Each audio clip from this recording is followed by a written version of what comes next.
The Luxury Lounge event is finally available in World of Tanks Blitz, and it's been available for the last 2 days. Yesterday, I did a live stream where I spent, no joke, 1 billion of my credits to see what I would get.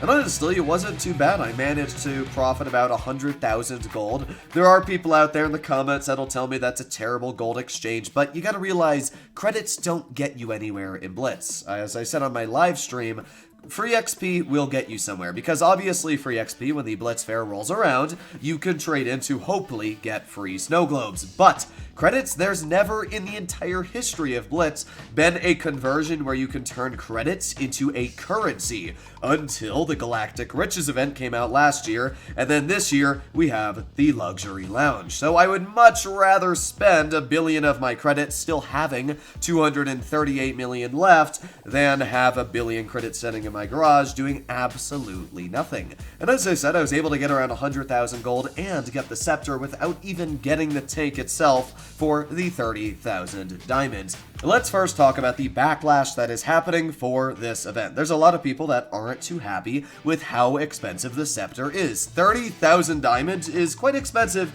when you realize, when we pull out the calculator, that every battle you win, you get 6 diamonds. So 30,000 divided by 6 is 5,000. Yeah, you need to win 5,000 battles in just 10 days from when the event started to get your hands on the scepter. That is impossible. Unless you're literally playing 24/7 every day for the next 10 days, that's not going to happen. So for anybody that doesn't have leftover resources, either free XP or credits in your garage, getting your hands on the scepter is not going to be possible. But while there are people that are very angry about that, this event really wasn't for you to begin with. And that's what I've been trying to say for people during my live stream when I talked about this event. This is for people that have played the game for a very long amount of time, that have endless amounts of resources but don't have anything to use them on. Now, I do see both sides of the page here. There are people that are disappointed because they're free to play and they were really looking forward to getting their hands on the scepter, and now they're not going to be able to.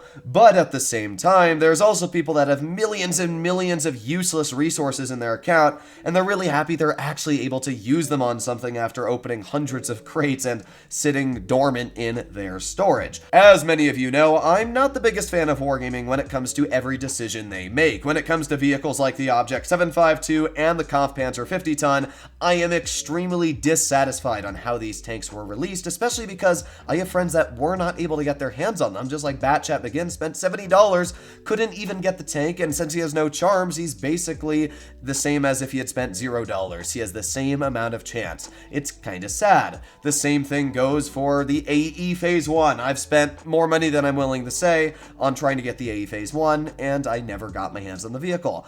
I'm not really happy with how Wargaming does all of their decisions out there. But to be totally honest, I'm just sick and tired of people complaining over every little thing that they can try to make an excuse to complain about. As I said before, the Scepter is a reskinned Yo. The only difference, and I'm not joking, the only statistical difference between the M3O and the Scepter is the fact that the Scepter can reverse even when it's tracked at 5 kilometers per hour. That difference is so negligible when you're actually driving it in battle that you're never ever going to notice it. Maybe 1 out of 100 or maybe 1 out of 50 games you'll notice the track mechanic helping you, because let's be honest, everybody runs repair kits.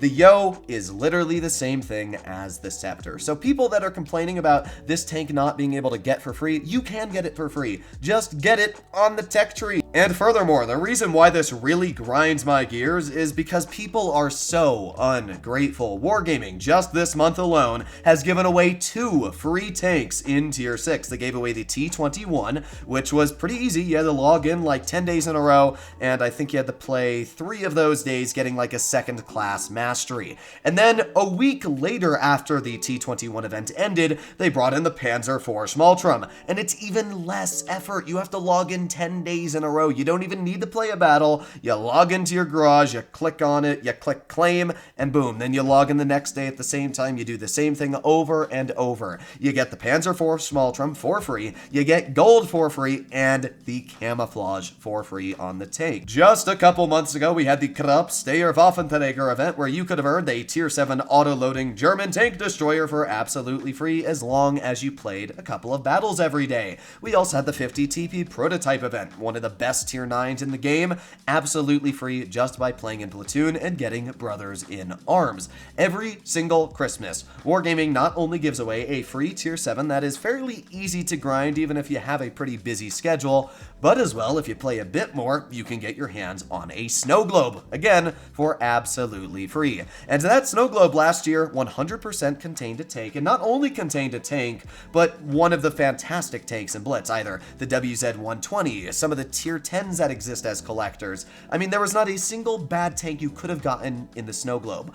But it seems like as soon as Wargaming does anything that doesn't appease everybody, they are in the wrong. I really don't like how that works. There will be people in the comments that are going to say, oh, you're a shill for Wargaming, you're paid. And honestly, if you think that, you are really dense, because Wargaming does put a lot of great events into this game, and they spend a lot of time on events. And the one time Wargaming puts an event into the game that doesn't fill everybody's criteria, it seems like everybody gives Wargaming a massive L. That really should not be the case. If Wargaming did not make an event for this week, nobody would ever have said anything negative about them, which is really ironic. Wargaming makes an event for certain people, and everybody complains. Wargaming doesn't make an event, nobody complains. I don't get it. Nobody's ever happy. This is why I wanted to make today's video. Not everybody is in the wrong here, but you shouldn't be complaining about something when there are hundreds of people working at a company to make an event, especially when, for people like me that have had hundreds of millions of credits and play hours on this game and want to use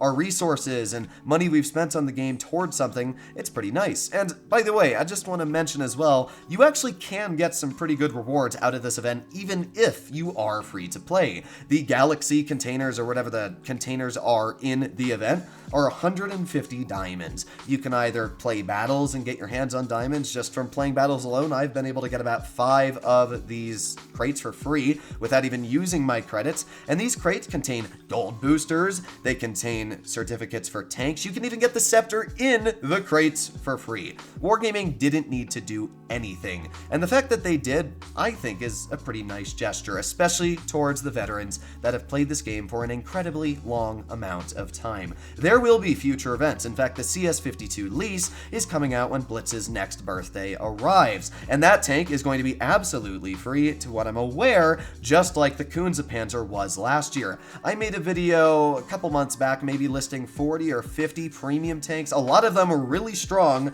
that people could have earned for free. And yeah, I mean, one time Wargaming makes an event that isn't for everybody, please don't complain about it. It doesn't make sense to me. And I don't understand why Wargaming should be getting hate for something like this, especially when it is actually really nice to players that have played this game for a very long amount of time, and it's nice that Wargaming actually appreciates them in some way, shape, or form. Hopefully, you enjoyed today's video. Let me know what you guys think about my opinion in the comments down below.